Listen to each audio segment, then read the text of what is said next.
Demək, propaganda və ədəbiyyat birinci növbədə çar vaxtından gəlsə daha yaxşı olar.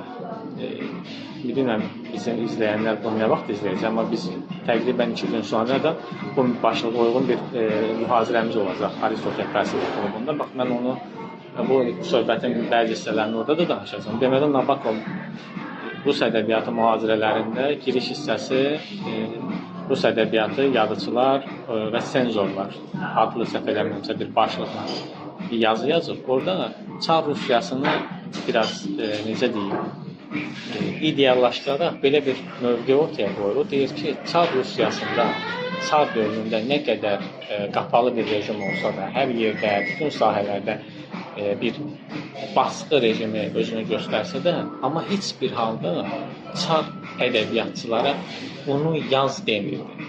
Nəyi yazmamaq bəlli idi. Məsələn, Çernyşevski nə etməlini həbsxanada yazmışdı, amma ona bunu yaz deyən yox idi. Yəni, Çarın maraqlarını ədəbiyyata gətir deyən yox idi. Bu maraqlı bir hal. Azərbaycan o dövrki ədəbiyyatında da, Çarın daxil illərində də bunu yazma mövzusu ola bilərdi. Bu həssas mövzudur. Çarın maraqları ilə üstə düşmür. Bunu yazma, amma bunu yaz deyə də bir təsirin, təzyiqin olmadığını deyir. Təbii ki, biz burada Nabokovun gözü ilə baxırıq hadisələrə. Mən çox yaxından bələd olmadığıma görə Nabokovdan sadəcə statları gətirə bilirəm.